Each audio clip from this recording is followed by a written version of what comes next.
Ain't this what they been waiting for? You ready?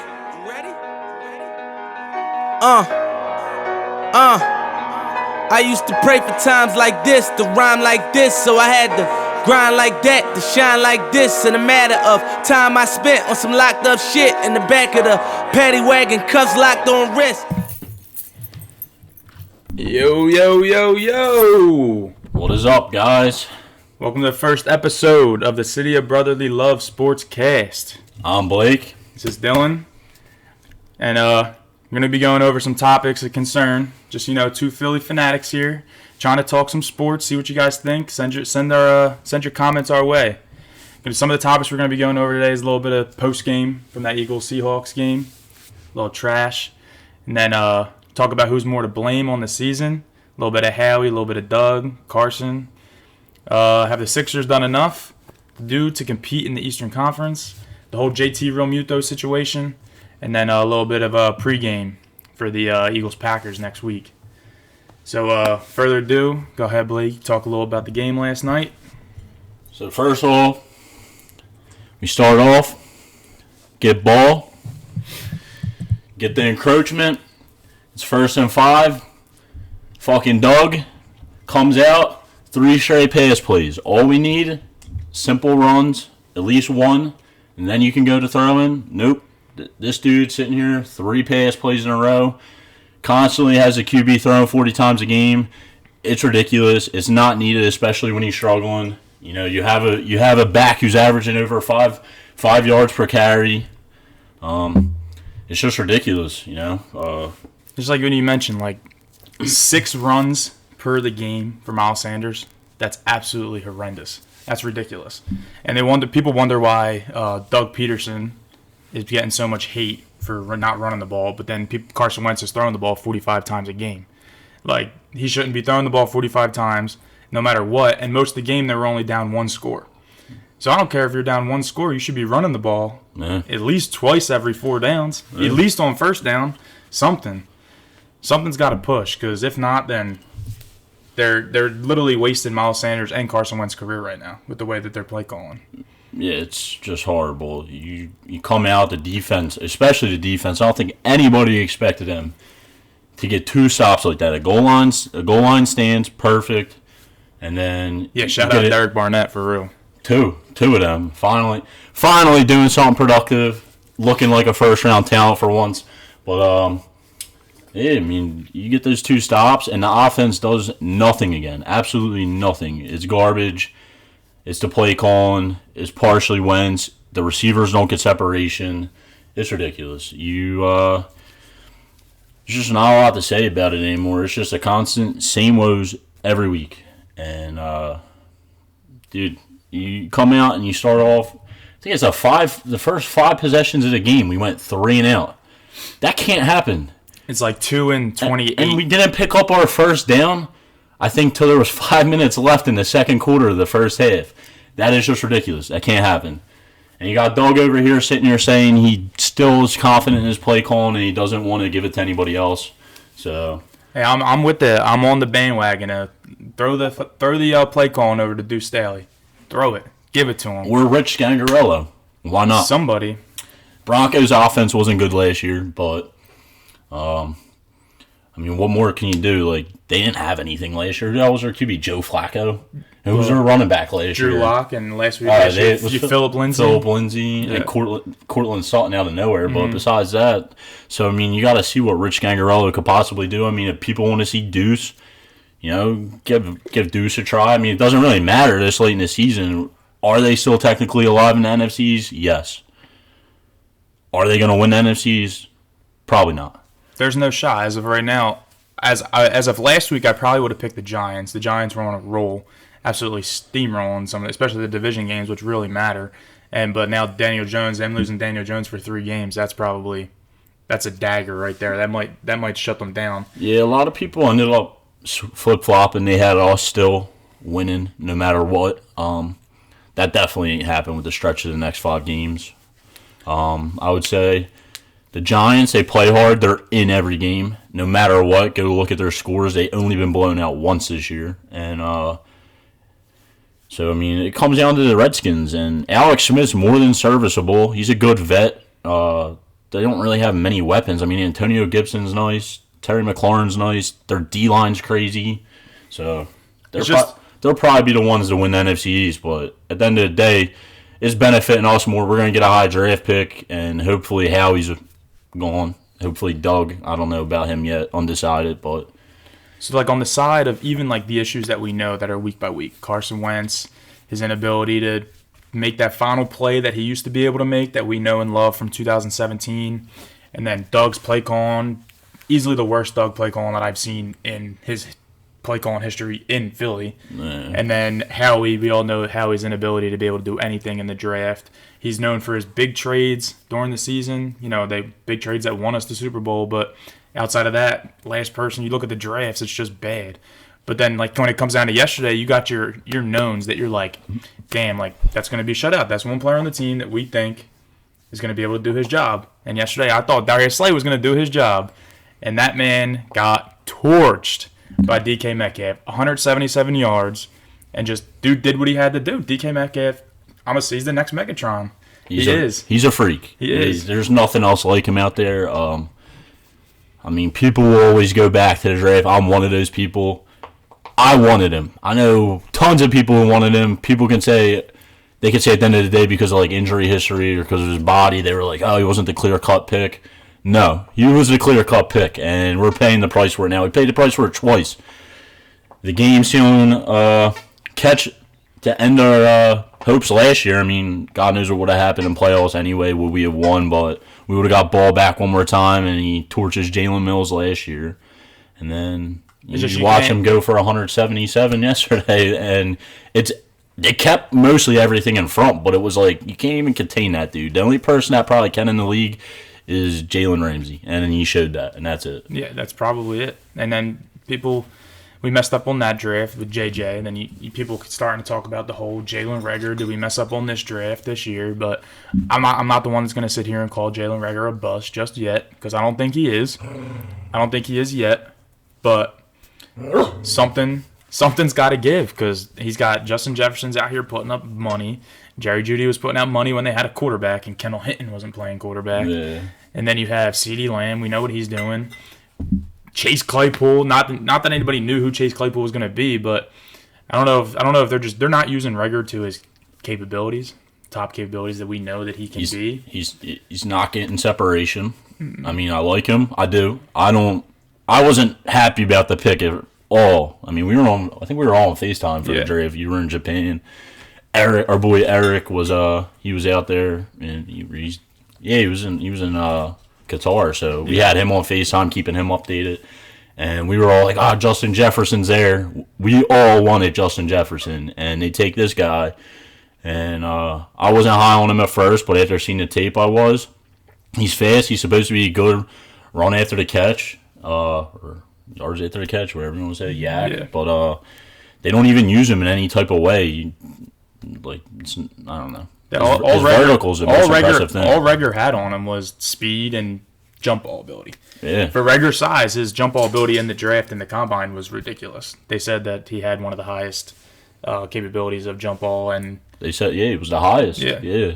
For a wide receiver in the draft. Today. But all right, so basically, we know what horrendous game that was last night. That's everybody. You can't just keep repeating the same shit over and over again, because everybody knows exactly what's wrong with this team. Bailey, stop. So now we can talk about who we actually think is more to blame for this season. This season has been ups and downs and everything. Come on, Bailey. Come on, Bailey. No, don't want to? All right. Sorry about that. That's my little pup being annoying. Needs attention always, but...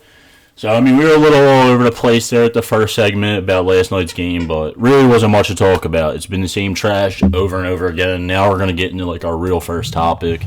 Like Dill said, who's more to blame? Is it Howie? Is it Doug? Is it Wentz? And, hey, I'll even throw one more in there. Is it Jeffrey Lurie? He's the owner of the team. Does he have too much say? Is it like a Jerry Jones type of thing? People may have never thought that, but now... it's coming off that he might be that type of person who has too much power and too much say all of a sudden. So, I mean, we'll see. You take the floor. Who you think it is? Yeah, I mean, we'll even go order for it. We'll discuss it all. I could give you my down and down dirty of each person of why I think it's somebody's specific issue. So my main pick is Howie. I think Howie. Everybody knows. Everybody sees me on Facebook. You guys all know I'm a big Carson dude. I'll ride for that dude, whether he's on the Eagles or whether he changes teams, whatever. I'll go buy his jersey right away. Everybody knows that. But to me, it's Howie. Howie, you can see year after year his inability to draft. He brings in those little high free agents, as I spoke before, get the occasional trades, but it's nothing that we've looked at and you're like, damn, that's a big splash. Nothing too crazy. I guess the Jay Ajayi at the time, everybody thought was huge because he was going off in Miami at the time, but other than that, you haven't seen anything crazy. Maybe Alshon Jeffrey was good, but even then, he was a wide receiver 2 in Chicago behind Brandon Marshall. Yeah. So he was a beast. So he was a beast, and there's just things that bring that thing up with like Howie's that come up is like Jason Peters literally got his way with this team. He held them handicapped. No, Jason Peters literally stole money for him to move over just to go back to right guard, and it's mind blows. And then you got little things like how much you paid Javon Hargrave more money to come in and do nothing, but then you see like Robbie Anderson on the Panthers for cheaper. But nobody wanted to sign him. Balling out. Nobody wanted. Little things like that. And then we talk about the draft this year. Everybody wants to get that top 5-6 pick. We're just gonna waste Jamar Chase's career. It's almost like you can't even draft Micah Parsons top 5 because of the players in front of him. So like you're almost like you're handicapped in that position where you can't even really draft a linebacker right there. You're gonna have to take Jamar Chase because you don't let talent like that just walk away. Who knows with them? They took Rager over Justin Jeff, so there's really no shocker with this team. They'll take an offensive lineman. Year after year, they're taking God knows who with that first pick. Or 2 years ago they traded down. We got Goddard. That was nice, but really, I think it's Howie, but Doug plays a role. Wentz deserves blame. He's a QB. He plays the most important position in this city. It's the most important position in all of sports. I don't care what sport is your favorite. That's number one. So I say for Howie, it's just roster construction. Everything he went over. We're not getting any younger. His inability to draft. Everybody calls him a cap guru, but is he really a cap guru? Everybody reconstructs, but at the end of the day, we're $84 million over the cap going into 2021, and we're old, and we're hurt every year. It's just the same constant things. And then it's like he said he's not getting too attached to players anymore, but here he is. He's bringing JP back, and it was good. It was a good look for depth, if anything, in my opinion. And he's supposed to play right guard, like he said. He goes to left tackle. And he's holding us handicapped with this whole situation about should he or does he deserve to get paid this much to come back. And people were split. He should get paid. Like Eagles front office is being selfish, or other people vice versa saying he's being selfish. But at the end of the day, it was just an ugly situation. And then even when JP got hurt and was playing left tackle, you had Jordan Mailata come in, and he's playing great. He's the 5th rated offensive lineman this week. And he was playing 5th rated offensive lineman. And he was playing great. The fact that he was in rhythm. He play 3 straight weeks or something like that. Weeks. And he was playing good every week. Even go watch Baldy's breakdowns. He loves Jordan Mailata. He breaks that dude down, and you see this guy who's never played football a day in his life, and he's not perfect. He's not amazing. He's good for what he is, with the ability to just get even better. He's just freak. He's a freak athlete. Rugby. There's nothing. He's a freak athlete, dude. And then you go to Doug, and is he dealt a bad hand because of the roster construction? You could say that, but at the end of the day, I'm sure he has some say in personnel, players. The offense has regressed every year since Frank Lake and John D. Filippo left. It's unbelievable, the difference. It's crazy. He, whether you want to admit it or not about Carson, Carson's part of the problem because, he's not a pocket passer, but he's missing reads at times. Sometimes it's because he doesn't have enough time, and that's a fact for those of you who want to say that's an excuse. He does take some sacks he shouldn't. but he is the most sacked QB in the league at the same time, and you're constantly under pressure. Was it 10, now 11 different line combinations? 11 different. That's just unheard of. Like, how do you expect you draft another backup with the second-round pick instead of giving this guy talent? Or not even him talent. Just, that's another thing that goes back to Howie, and probably even Doug, because Doug defended the pick today.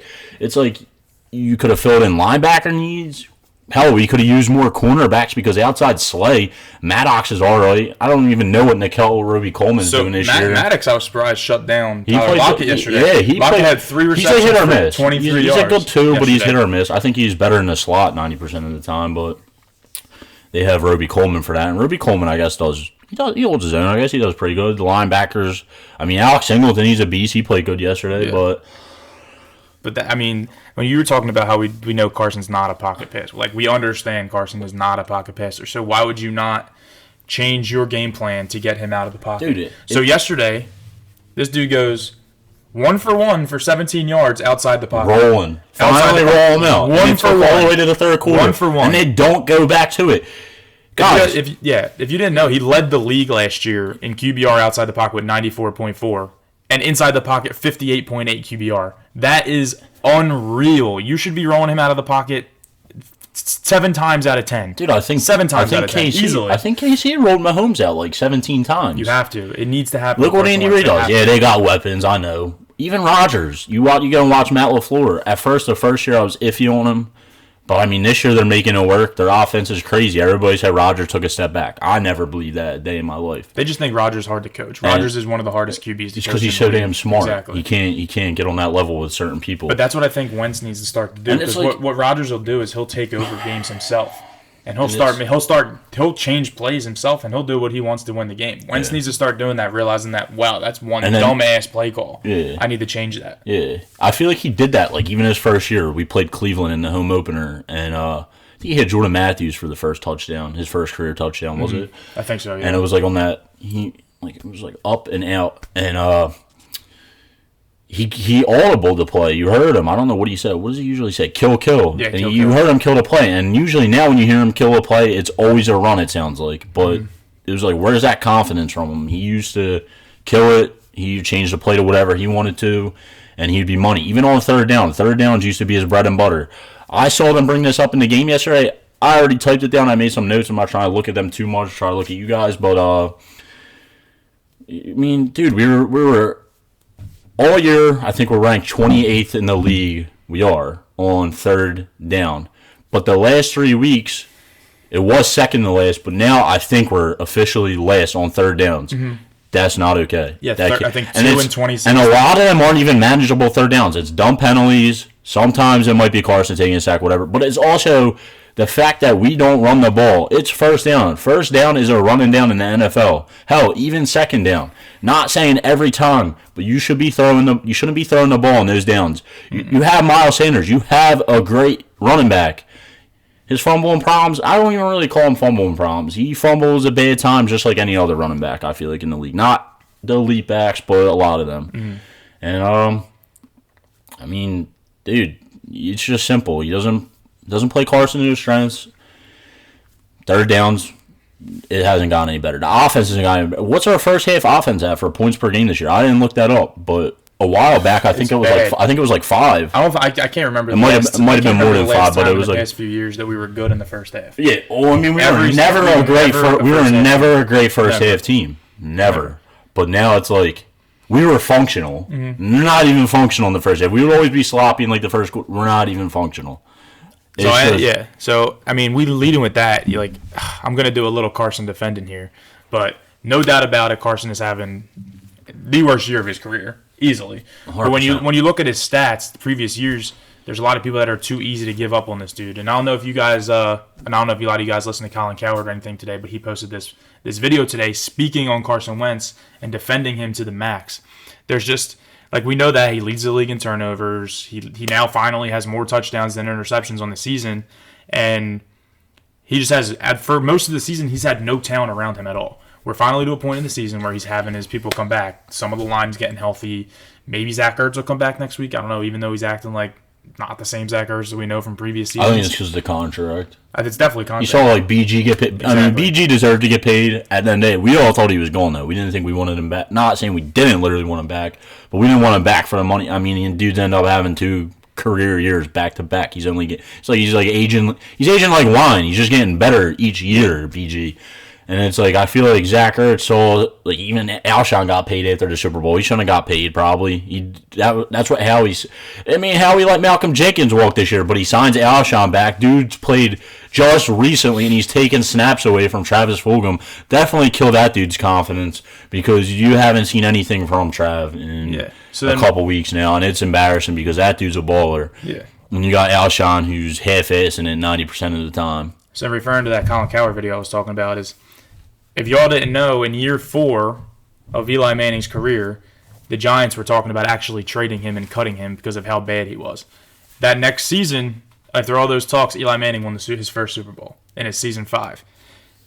Peyton Manning in season 4, in his 4th season, 26 TDs, 23 INTs. 23 INTs. Almost, I think he was like 2nd or 3rd in the league in turnovers in general. Brett Favre has led the league in turnovers or interceptions in like 7 or 8 seasons of his career. He led the league in interceptions. He leads the NFL history in interceptions. Brett Favre. He's a look at the gimme in playoffs. All 3 of those quarterbacks, Hall of Fame quarterbacks. All 3 of them will be in the Hall of Fame. People got their comments about Eli, but dude's got 2 rings for a reason. Yeah, I hate him. 2 rings against. Rings against Brady for a reason. I did think he was trash, but at the end of the day, he was good. He balled when it mattered most. The D-line helped him out in those 2 Super Bowls. His receivers balled out, got the job done. But then outside of those 3, there's other issues. Offensive line. I'm even going to one up you. I'm a big Wentz defender too. But I'm also like kind of real about it this year. I'm not saying Dill ain't, but in general, we'll get to that in a few minutes. But you even got people, they don't even talk about the interceptions or fumbles. They're like, he hasn't been to the he'd been to the playoffs, but he got hurt. And they're like, he hasn't won a playoff game. Okay. I was arguing with some guy the other day. Peyton Manning didn't win a playoff game till year 5. Drew Brees, no, you can probably, I'm not saying he is, but because of stats alone and he has one ring, you can make an argument that Drew Brees is arguably the GOAT. He's arguably top 3. I probably wouldn't put him in my top 3, but you can make the case. There's people out there who try to, and he has a legitimate case. But he didn't. I know he had an injury. His arm. Chargers gave up on him. He went to the Saints. I mean, Wentz has had injuries too. So if I say it for Drew Brees, we can't use that as an excuse and not use it. You know what I mean? But he didn't go. I don't think he didn't. I looked it up. I don't remember exactly. It was 4 or 5 years. He didn't win a playoff game though 4 or 5 years either. Or I think in fact get there till then. Yeah. So it's not like, okay, this kid, he's 27 now. He'll be 28 next year. Dude, there's still time on the clock. You're rushing away. I'm not going to call him this crazy. He's a good talent. I'm not saying he is this guy. I'm not saying he's as good as him. He's the same build as Patrick Mahomes. If you know what I mean by that, he's 6'5", dude. His arm talent's incredible. His arm strength's incredible, and he's mobile. He's the same thing as Patrick Mahomes. He's just not as good. That's what we'll say. You know what I mean? I'm not saying they're even close. Nobody's on Mahomes. Exactly. Maybe Russell Wilson. Russell Wilson, that's it. And Aaron Rodgers. Aaron Rodgers still, honestly. I'm not saying he's as good, okay? So don't take that out of context because people will hear, oh, dude, you're trying to... No, I'm not. I'm saying their body build is the same exact build. The way they both play is the same exact way. One's smarter and one's better. That's and you can see coaching has took a toll on Wentz, though. Some of it is him, because as a player, you should be able to overcome certain things. But they don't even get weapons for this guy. Every year, what was it, this year? I think it's already been like 26 receivers since last year. Definitely missing out on Marquise Goodwin, opting out of the season, too. Stealing our money on that one. Can't blame him. It comes down to no talent, but like, this team, I swear this team, not this year, but this team has the worst luck when it comes to injuries. So what? I think on our offensive line, we were in 3 or 4 different positions. We were down to like the 3rd string lineman in that positions. You had people like Sua Opeta playing left guard. What about the idiot? Was it when we went to the Ravens game? What the hell was his name? Was it Jamal Brown or something? Yeah, Jamal Brown. He tackled Wentz on one play. He did. He tackled. So then you lose dudes. You lose dudes like Lane Johnson, Brandon Brooks, Andre Dillard, Isaac Sumalo, who's back now. The up and coming lineman that looked really good, Jack Driscoll, looked great. But then and then you got Jason Peters starting over Nate Herbig. I was going to say they were talking trash on him today in on 97.5. Ant Gargano's my god, but he's a young lineman. He was saying Nate Herbig's not that good. I was like, let the young guys play. You know what I mean? Even the one dude was saying it, and he kept saying he's trash. Like, I don't think Nate Herbig looked trash. I mean, he wasn't great. He's a young dude. He was going to go through woes. I mean, he was rated one of the top offensive linemen when he was playing. Yeah, he was doing Driscoll. I thought Driscoll was doing worse than Herbig, honestly. Wentz has been sacked 46 times for a reason, and we could sit here and argue that.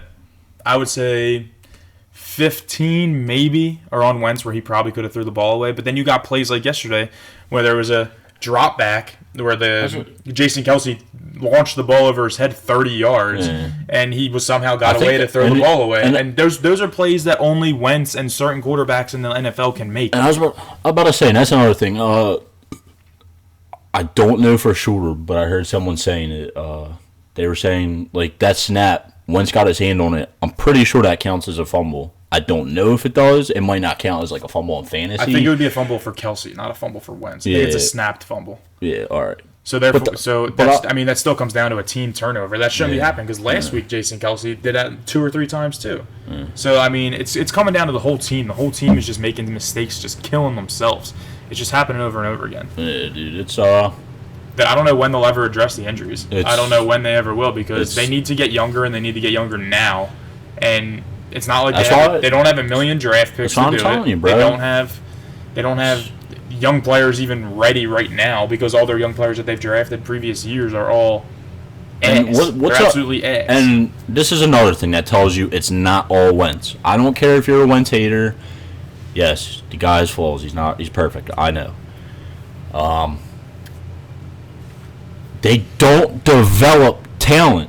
They don't. Even the guys they draft. All right, Nelson Aguilar had 1 good year, maybe 2. You can say after the Super Bowl because he had similar numbers, but he did not look like himself. He not 2017 Aguilar. 2016 he was real bad. 2017 real good, and then 2018 he backed to dropping passes frequently, and things like that. The Atlanta Falcon games when you were home, wide open pass in his would have won the game. Exactly. Yeah, dude, they don't develop. And then look at Nelly now, dude. He's out there. Not saying he's amazing, but you watch a Vegas game. Dude does something good once a game. I think he needed to change his scenery. A lot of people. Sometimes that's just Philly, dude. I think that's what people are. I'm genuinely scared because if say Carson Wentz, we trade Carson Wentz or he leaves and goes to Indianapolis, goes right back under Frank Reich, that dude will succeed under Frank Reich. He will succeed on a different team. They're ready to win a Super Bowl with Phillip Rivers. That's a hot take. Anybody who wants to quote me on that, they're not going to beat the Chiefs. They're already there. The Bills are there, the Steelers are there, and the Colts are there, and the Titans are there. And yes, the Colts did just get blown out by the Titans, but they also beat the Titans, so they split the series. And Derrick Henry and they were missing Buckner. That dude's a force to be reckoned with on the D line. So I mean, I think a big thing. And Phillip Rivers finally settled in. He didn't look good the first month, and they were still winning. And Phillip Rivers. He's probably a first ballot Hall of Famer. Look up his numbers. He has better numbers than Eli, and Eli has 2 rings. That's why I fucking hate that dude. He smells like shit. It's just you look at things like Carson Wentz. Like say I was the quarterback of the Eagles. I'm sitting there. They win the Super Bowl. They put a statue up of the backup quarterback that went and won your Super Bowl that you should have won. No. I still think he would have won the Super Bowl that year too if he stayed healthy. We would have. And then you go out to this year. They're drafting a quarterback in the 2nd round that is in everybody's mind. And then now you got the media hyped up. You got everybody in Philadelphia saying, oh, put Hurts in. Do you guys think, Carson Wentz isn't in his head at all? You think that you guys talking shit on Carson is going to make him play better? He's seeing everything that you're putting on social media. That's my other thing. You guys, Philadelphia fans kill They're franchise players, to Ben. and they try and kick them out of Philadelphia settlement. They're already doing it to Bryce Harper in going into year 2 now. Like Ben, Joe, Claude, they do it to all. They do it to Claude all the time. That dude, that will be a conversation for another day because we're not even touching Flyers Day. New jerseys are fire. Just dropped today too, so get yours if you're a big Flyers fan. But my thing is some of you Wentz haters though. I feel like I don't want to keep sticking on Wentz because I don't want the whole podcast to be about this. But is you guys want to say I told you so, and I'm not saying our side isn't that way, but we're that way because he's drafted as a franchise QB. And whether you like it or not, he's probably here another year. Oh, yeah. I don't know. I said he's probably getting traded. Once they made the Hurts pick, I said they're pushing him out. That's what it seems like. It seems like they're sick of the injuries that aren't even his fault. They're all freak injuries. But it's you guys want to say, I told you so. You guys want to say, see, this dude isn't good. And that's not a good outlook. And I'm not going to call you fake fan, but you ain't definitely a real fan because that's all you want to do is just you want to criticize this dude every turn you can. And when he does make a good play, this is what you guys say. Or when he does win, you say it was against a trash team. It doesn't matter. Any given Sunday, any NFL team can win. And that's a fact. It doesn't matter who it is, dude. Yeah. You watch New England go down to Miami once a year, and weird shit happens down there all the time. And that's when Miami was trash. So I don't care what you say. Anything can happen once a week. So you got to give the dude credit when he's doing good. And when he's bad, though maybe not as much, I've been riding his ass. I said, I'm not literally calling for Hurts, but at this point the season's a wash. Why not see what you got with the dude and let him play at this point? And I still think Wentz is the franchise anyway, so rest him. Look how many hits he's taken already. Let him sit. Let Hurts come in. I don't think Hurts is going to do any better anyway, but if he does, then you got your answer. That's the only scary part about it, and that's only scary for us Wentz fans. But at the end of the day, I'm going to support whoever is at the helm. If he whoever succeeds, our QB is, I will support. If Hurts comes in and succeeds, good for him. That means it was Wentz. But if Hurts comes in and absolutely is trash, then whatever. Man. Then that shows who the real issue is. So maybe this team needs a wake up like that. Maybe they need to bring Hurts in. That's another thing, and I'm not. I told him for a couple weeks. I was like, "No, I'm not benching him yet. I'm not benching him yet." And even then, like I thought he started to come around in yesterday's game, but I also think especially when they went up tempo and when he started to use his legs, he needs to use his legs, and they don't let him do it enough. Mm-hmm. You don't roll him out. It's like almost kind of like. I honestly probably think though, if we didn't get that touchdown at the end of the first half, Hurts probably comes in, but. Mm-hmm. All right, we're not going to sit here and talk about Wentz too much. Yeah, we're done. We're going to move on. We'll talk about the Eagles a little later. We talk about the Eagles-Packers game a little bit. Just talk about a few of the matchups and shit like that. Just get a little bit of that going. But now we're going to move on to a little something different, a little Sixers. So, I guess Sixers last few seasons, we went from being, now 4 and 5 seasons ago, we were worst team in the NBA. Worst team in NBA history. That's what Ben So then now the last 2-3 seasons have been complete and utter just letdown. Absolute letdown. Because Joe and Ben, they are franchise players. They are top 20. Both of them are top 20 players in the NBA. They're both top 20. And they have the skill to be all-time greats, honestly, in my mind. Joe's the best big in the league. Anybody who wants to argue with me, get in my DMs. We'll debate it all day, every day. So basically, okay, so now we talk about what have they done this year to get better. First of all, Doc and Daryl Morey, best additions that this team could have possibly done. Best front office they could have possibly made in the offseason. So then you talk about the additions of Seth Curry, Danny Green, Dwight Howard, and Tony Bradley, and the addition of Tyrese Maxey mainly, and the other 2 draft picks as well, both shooters. So what makes you think, I can even say the addition of Justin Anderson, because him and Joe Embiid are big friends. They're good friends, so they like playing together. I think he's playing for a spot. Yeah, they signed him to a 2-way contract. Yeah. So, all right, so what do you think? Do you think they've done enough to compete against teams like the Bucks and the Celtics and the Nets? We don't even know what the Nets are going to be like yet, but like the Nets and the Nets, I think teams like that. I think the Nets are going to be good. They're saying KD's balling, so I think we'll be able to compete though, as long as you have Ben and people are still looking for that third piece. Don't get me wrong. I'm looking for that third piece still, kind of. If Harden was potentially available and keeping Ben and Joe, somehow, some way, I'd do it. If Zach LaVine or Buddy Hield, I'd probably do it. As long as we didn't have to give up Toby, to be honest. Some of you would be like, yeah, I'm giving up Toby still. And yeah, I probably would for one of those additions. I wouldn't be mad about it. But you got Toby, who had his best years under Doc. The ball we played last year, we were supposed to play bully ball. You saw it maybe once, maybe twice from Brett. He didn't know how to play bully ball. Dude loved that Euro style. He couldn't ever go away from that. And then at the end of the day, we weren't a 3-point shooting team, and he had us chucking up threes like we were the Golden State Warriors. Yeah, Joel Embiid shooting 6-7 threes a game like he wasn't a center. Yeah, and when he's your best 3-point shooter on the team, that's not good. I think they still need more, but I think they did enough to contend. I think we're better than Boston. I definitely think we're better than Boston as long as Ben's healthy now, especially. I think we're better than Miami. I mean, Miami got shooters are good, but they're not big. Mm-hmm. We have length still. We're big. I think the Bucks. And the Nets are still going to be. The Bucks are good, but they lost some pieces. They did. They added some pieces. Out on Bogdan. Yeah, that's what I mean. They lost out on Bogdan now, so they were looking really good. And that was a big Is Giannis a free agent right this year? No, Giannis is going to be an unrestricted free agent next year. So I think they're trying to get a deal done, and God knows, he says he wants to stay, but Bogdan made him happy, and he wanted Bogdan there, and that deal fell through. Yeah, Giannis could go anywhere at this point. Golden State, there's even talks about AD doing a 1-and-1 deal. Yeah, you said that. So just so Giannis could possibly sign in LA to play with LeBron and AD for a year. Yeah, but which would be crazy. I don't know all of them. I'm not gonna act like I know all of them. I know Sam Cassell's and stuff. But even the additions on the coaching staff, we got way better. You added Sam Cassell's. Who was the guy? I forget his name. The dude who said he hates Embiid and was talking shit after the Pacers game. He's like, I hate that team. We hired him. I don't know if any of you guys remember that.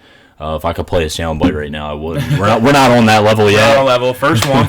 We'll get there. I don't know. I can't think of the name right now either. But they added additions.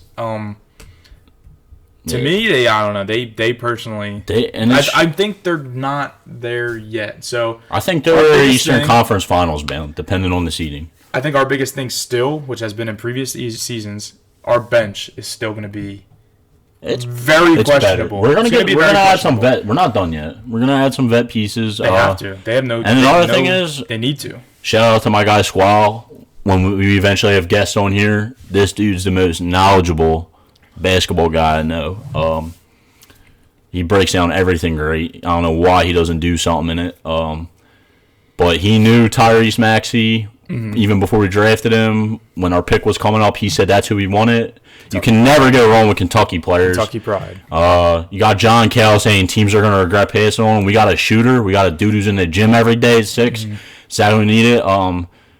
He might be like a Tyler Herro this year. He might. Hopefully, you're thinking he's going to play minutes, but he's probably going to play important minutes eventually. He's going to compete with Thibault. Probably Thibault needs to become Danny Green's a 3-and-D guy. Thibault needs to become a starter. Yeah, he'll become a 3-and-D guy too. Hopefully Thibault gets that shot up. Thibault will one day be an all defensive. Yeah, so that's the biggest thing. Needs to stop this team easily. I will give it to them. This team easily became one of the best defending teams in this offseason. Danny Green already is an all-defensive player. And he had all-NBA defensive player. Don't quote me on this. I could be wrong. So Danny Green's he shot 45% from 3 with Toronto. That year was just unreal for Toronto, by the way. Unbelievable. And I think the year before he was still at 42. He had a down year this year. This year was down. It was 38. Really down. I mean, it's not bad. Don't say it's bad, but it's not. 38 is good. Yeah, 38. It's not good for Danny Green standards, but it's good. And then you got Seth Curry, and people want to talk about the volume of shots. He actually took his most threes last year, and still he took 5 a game, and he still shot 44%. It's just because all people remember is he's the open shots that you. And he's the best catch and shoot guard in the league. Mm-hmm. I think that's what it came out, right? Yeah. And Ben's going to give him tons of open looks.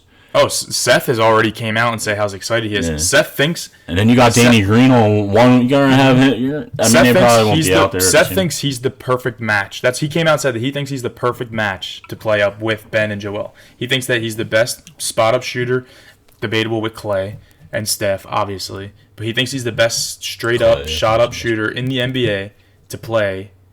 And especially with somebody like Ben's going to drive every time and dump off to him. He's going to be wide open. Yeah. And he already has a better three-point shooting percentage than his brother. One's 44%, one's 43%. Yeah. But, I mean, he doesn't take as many. But, hey, he's a shooter, and that's what they had to do, and they got it. Yeah. They did. And more he's focused on. I'm going to go right back to it. Even if they don't get that third piece, but add more people, get depth on the bench. I don't know. Maybe they do add another starter. Whatever. Mm-hmm. Toby is going to be good this year. I don't have them literally, but I know there's mad Toby haters out there. I don't hate Toby. I love that guy. I called for him the year we traded for him, and he came. Crazy, but I did.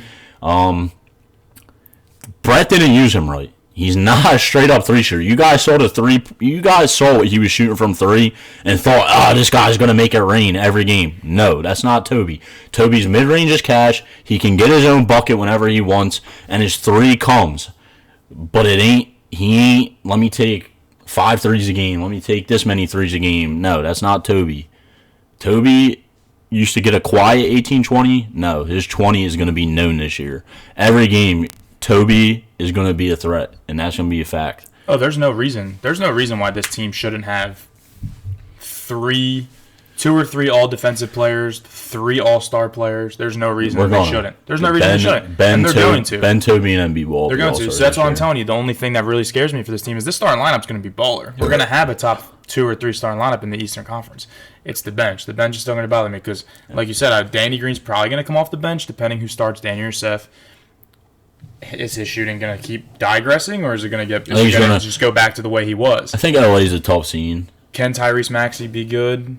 Can dudes like Tony Bradley be a good backup center? Yeah. We got Dwight Howard. What is Dwight? You didn't even mention him yet. Yeah, what is Dwight? Dwight is a huge addition. He looked good in LA, but that is, it's coming from playing with the second best player of all time because, Jordan's number 1. Goat. But that's not, you don't know what is actually going to happen until the season starts because, like we thought Al Horford was going to be unbelievable. Like you said, bully ball. We thought we were going to play. We thought we were going to play. And I'm not trying to be this guy.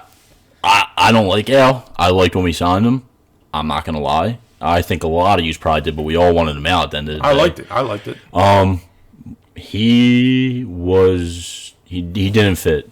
Brett didn't use him right, and we can say he looked cooked, but I think he still has some left in the tank. Yeah. I don't think he's cooked. I think he's going to go somewhere else, and you're going to see him produce.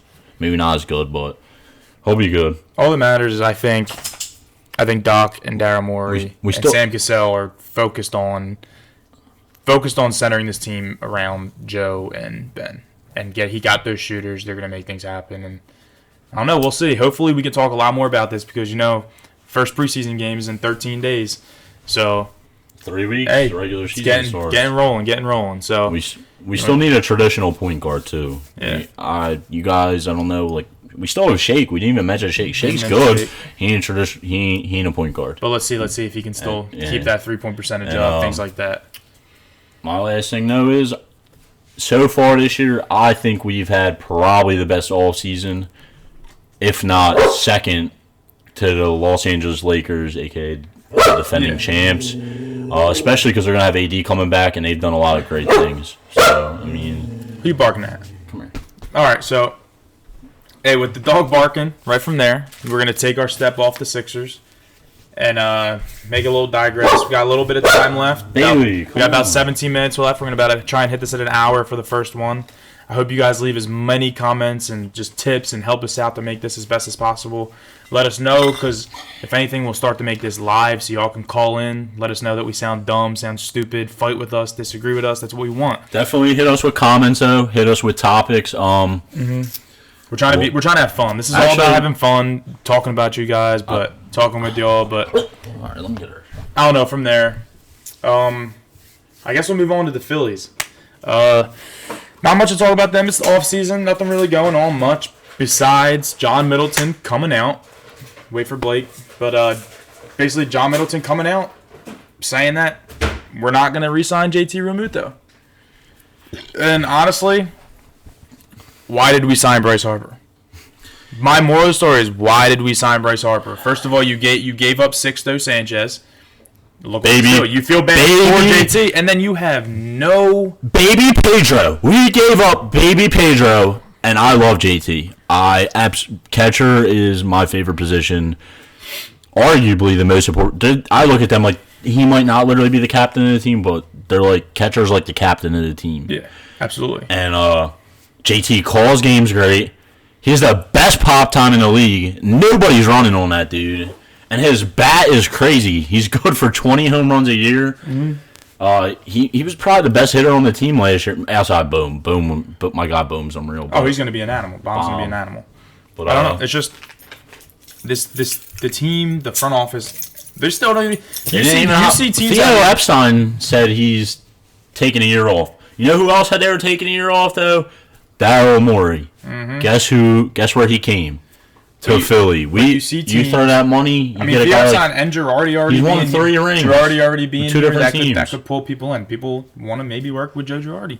You never know. We don't even know if we're bringing Didi back. So I understand. Stott ain't ready. I understand everything with Corona. Made teams lose money. John Middleton came out and said they lost $2 billion. We get it. But John Middleton himself, his net worth is like $5 billion. The dude owns 3 teams. Like, you can go buy JT REALMUTO yourself. Who else does he own? What was that? Who else does he own? He owns one of the New York teams. Ah, yeah. That sounds about right. But, I don't know. It just doesn't make any sense. You have teams like the Braves. They're out here already getting better. They're signing Charlie Morton. They're making their starting rotation. Braves might have the best starting rotation in the MLB now. And we don't even have somebody hired that can make those decisions to even go after any free agents right now. It's ridiculous. This team is doing absolutely nothing to center their franchise around Bryce Harper. They're giving him no help. Dude loves Philly, obviously. We get it. Bryce loves Philly. He's even still posting. Yeah. He's had to miss the bank and all that. But in his mind, he's an all-star. He's an all-star player. Like, he knows that this team is doing nothing to win him a World Series. And his fielding's been way better. This team is probably, in my mind, the farthest away from winning a championship in Philadelphia. I would even put the Eagles closer to winning a championship than the Phillies are. I still think the Eagles are closer. I mean, the NFC East is horrible. Giants, we all laughed at Joe Judge, but that dude is his team play, so they're looking good. Redskins have a functional coach. They have a good defense. They just need offensive pieces. They need and Alex Smith. He's never going to win you Super Bowl. And then the Cowboys, they usually draft good, but I don't know what it is. I think it's Jerry Jones, too much ownership. But so I think the Eagles still always will have a chance because NFC East, the Phillies, dude, they're just a mess. And then you got the Sixers. Sixers probably went from second best chances in the city to first easily. Yeah, quickly, very. Everybody had the Flyers, but that will be a discussion soon. Flyers. I don't know when hockey's rolling around. I just saw Blake's the big Flyer guy, so I got to get all caught up. I'm eagled up today. He didn't even want to give this dude's bigger. We're just as big. We're just as big as Eagles fans together, but he's not even giving them. He's not even wearing anything. I was like, I'll still wear something because Flyer season is not here yet. So, couldn't even give the Flyers are close, but they're in a weird spot too. So we'll see what they do. They got the goalie finally. But yeah. All right, so then what do you really think about the JT REALMUTO situation? That's the real question here. That's kind of what we want to talk about. I think you either have to pay him or he's going to the Mets. He's going to to the Mets because they just got a new owner who wants to spend money, and that's that. You know, they already signed Trevor May today. They made the Trevor May decision, and the Mets are getting better and better by the day. His dog is nothing but issues. Nothing but issues to run a podcast. Yeah, she wants to just interfere with everything on the live kit. She's cute, though. The team, I don't know. I'm going to say here, I'm a huge Bryce Harper fan. We all know that. And hopefully they can do something to help this dude and put something around him. My thing is, there's rumors there was like 5 teams in on Frankie Lindor. If you don't sign REALMUTO and you can trade. If it's Bryson Stott, and I don't know who else. I don't know what other prospects you got to give up because our farms are really not good. And Bailey, come on. And no, you started something. Just let it bring it up, and you get Bryson Stott. If you're gonna, but give him up. If you're gonna make it, if you're gonna do something like that, and you're gonna let JT walk. You gotta resign. You have no decision. Lindor, though, you either have to sign Lindor, or you have to sign Baylor. You have to go for one or two. I would have been about. I don't think they have the money clearly because apparently we went from stupid money to no money. I mean, yeah. I'm sure COVID didn't hurt the cap. It's hurt all sports cap. But at the end of the day, I think it's. I would have even went after Springer, and then I would have went after Bauer, or I would have went after another arm. I don't know. It is what it is. I think Bauer would be the best pitcher on the staff too, obviously, because Nola's inconsistent and it happens. Wheeler's inconsistent. So I mean, from there, Dog's starting to act up. So from there, I guess we'll move on from the Phillies. There's really not much to talk about for the Phillies. As the season comes closer, we'll start to talk more about them, but. That's basically it. Hopefully they turn it around. Hopefully they do something. But so with that, just one last topic. We'll spend a few minutes on this. Just trying to keep it short. Trying to keep it just little comments, little something. But little Eagles versus Packers preview because we're gonna start off doing once a week with this. Just see how you guys give us some feedback. Let us know what can we do better. Obviously this is nowhere near perfect. We're doing it off of a laptop right now. So. Let us know because right now it ain't great, but it's getting the job done. It's just giving us something fun to do. Yeah. Might as well talk. We talk sports all the time. I mean, we probably drive people nuts with our Facebook posts because this dude posts like it's Twitter, and I post like it's Twitter, especially during Eagles games. And all right, so let's talk about little Eagles Packers. My big thing right here. If anything happens from this week. Slay's about to get cooked.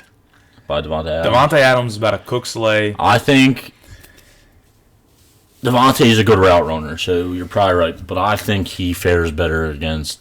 I think Slay. I think that's probably the best route runner in the league. It's weird. I think Slay will match up good though. Slay's been good all year. Mm-hmm. He took credit for the L yesterday. I don't think it was all on him though. Because we still had a shot to win in the offense and reform. We're weird though. We play for some reason. So since 2000, we're 7-6 against the Packers. Yeah. So for some odd reason, and I think in the last 5 we're 3-2 or 4-1 in the last 5 against the Packers. So for some reason, recently we've been playing well against the Packers. Don't know why. Last year we beat them last year. I don't think we beat them, dude. I don't think we win. No, there's no shot in my mind that I think we win. But for some odd reason. We play well against teams that we think should destroy us, and we get destroyed by teams that we should absolutely beat. Like the Redskins this year, the Giants this year, the Dolphins last year. Games that you need to win, we lose because we play down to our opponent. This year, Steelers, Ravens, should have won both of those games. Bengals should have won that game. Like you're in these games. You're in these games that are tougher. Could have won. You had chances to win yesterday against the Seahawks. If we win some of those games, we're probably talking about a different team because whether people want to admit it or not, winning does a lot for your confidence. Mm-hmm. And when your team's winning, everything's going good. Nobody's pointing fingers anywhere. Meanwhile, our locker room's in disarray. That's like there's just so much to talk about. You got Deuce kind of taking a shot at Doug. You got BG's trying to find a way to defend him, but can't. Doug's saying he's giving his play calling away, but he probably really isn't. He definitely isn't going to because he prides himself in it. And then you got Jim Schwartz. He needs to be long gone. I have that right here, actually. Schwartz needs to be We're talking about Packers preview, but I don't really have a preview for it. I wrote, because we did our notes, I literally wrote Eagles Packers preview. Said nothing to preview. We stink, and I don't expect to win. It's blunt. It's a fact. It's true. I said that may change, bearing what happens in the Eagles-Seahawks game tonight. Mm-hmm. Clearly, there was nothing to change. We stink. It's just the crazy part about it is you could lose the next 3 games, win the last 2, and still have a chance to win the division. The tie could ultimately do it for us. There's literally going to be a difference between the 18th pick or the 5th or 6th. And I want that pick. I'm not usually like that, but I want a better pick. I just want to get younger. I want to get better. And even if it's a Jamar Chase, he can do a lot for this offense. So even if some guys are just too talented to ruin, and maybe they would ruin Jamar Chase, but at the same time, he probably comes in here and he's probably a baller. They said he has the size like DK. He's got the size. And he bodies up people like DK. He's a freak, dude. That's what they say. But he was on that LSU team. Yeah, he was. And he was same team. And Justin Jeff wasn't even the best receiver on that team. I think he was better than him. He's been leading. So what does that tell you? He led LSU in receiving yards for the past 2 years. Justin Jeff had the most catches, but yards wise. But I mean, you can really see that LSU team how much better they were. What Joe Burrow made that team. Yeah, you can see people said Joe Burrow wasn't going to be good in the NFL because he had all those weapons. Mm-hmm. You got to make those weapons go at the end of the day. It's the same thing with Mahomes. Mahomes has a crazy offense. Who is the key to the engine and makes it all go? Mahomes. You know what I mean? It's all about who makes him go. If Mahomes went down injured, Chiefs would be terrible. Chiefs would be terrible. Well, they don't have backup. They don't have a backup quarterback. I know their backup is. They don't even plan to have a backup quarterback. I think their backup quarterback's Chase Daniel. I'm pretty sure. Maybe either Chase Daniel or like a Kellen Moore type quarterback. That's not right, but it's one of those type of quarterbacks that can play, but they're not amazing. If they're I don't know. There's other matchups like that. We wanted to talk about preview. I mean, I feel like we're done with the preview show. Yeah, we're not really talking. Got a couple minutes left. I mean, we're not literally in the time frame. We're keeping it an hour. So I was going to say, where do the Eagles go from here? What's our best options? But instead, I want to add one more thing that needs to be covered. When will the Eagles address the constant injuries? Mm-hmm. When? We are probably I know from 2015 to 2018 we were a top 5 most injured team. The last year we were probably top 5 again, and this year we're still injured in like certain areas, so we're probably up there. But it's ridiculous. Everybody likes to question the QB's health. He's the only. Look at how many hits he took this year. Wentz is the only probably sounds loud. I'm sorry. Wentz is the only player on the Eagles starting offense this year that has not missed time. Carson Wentz is the only one. Yeah, because Kelsey got hurt last game. But he still played every game. Mm-hmm. It's they said it. I'm pretty sure this past all season, and I have it written here, but... Temple's medical staff. Literally. And they said, we made serious changes. There's going to be serious changes. What are these guys' diets? What is, what's their conditioning? What do you got these guys doing that they get hurt all the time? And it's not even like it's a broken bone or it's this. No, it's injuries from conditioning. It's muscle tears. It's ligaments. It's everything you can name. And it's like, why do we have so many injuries? These are injuries that can be prevented. It's not injuries that aren't not preventable. It's injuries that can be prevented. Mm-hmm. And they're not being prevented. And it's sickening, dude. It's every year. So, I mean, at the end of the day, it's just, when will that be fixed? I think at the end of the day, like I said, we're kind of all over the place, but let us know. Howie, it's Doug. They both need to go, in my opinion. I'd be fine with Doug staying one more year, though, as long as Howie is gone. Yep, I'm with it. So, we'll end on that note. Like I said, remember, guys, come on, we want all the help. We want all the comments. Also, one more thing. We should have shouted him out in the beginning of the episode. We'll be repping some of his gear on here because he does and makes great shirts. Shout out to my boy Shane Gray. It's his boy as well. He made our logo. It's just our first starting logo. He even said it himself. He does great work. He makes great T-shirts. Follow him at Heart of Philly. Follow him at Shane Gray. Look him up. He's on both of our friends list. We tag him, everything. He's out there. Put him out there. Get him big. He makes great stuff. He doesn't put out shirts like shirt. But if you need he takes his time, draw something up. If you need a shirt done, he will get it done. He's your guy. So we should have shouted him out earlier in the episode. We were I feel like we were probably nervous. We were just so focused on all this. So there you go. That's that. That's my boy. It's his boy. Send your comments. Send your arguments, your disagreements, your agreements. Let us know what we can do better. Hey, and if anybody knows what kind to editing, things like that, come help us. Yeah. Come to the squad. We'll take you. I had a guy. I don't know if he's going to help us, though. He's not really. He's my boy. I don't know. He's he's doing his own thing with streaming, so it's like kind of hard for him to be reliable. So if you can help us with editing, if you can help us with sound, because I don't know how loud we sound right now. I mean, hey, we're nervous, so that's why we have the beers too. We're always gonna be drinking beer, but hey, just one shout out though. Shout out to Jarrett Patterson, that Kent State running back that rushed for 8 touchdowns this past week. Yeah, he went off. Yeah, but that'll be it. We'll talk. But thanks, guys. Welcome to the first episode of the City of Brotherly Love podcast. We hope you guys join, watch it, stream it, share it. But right there, we out. First epi in the books.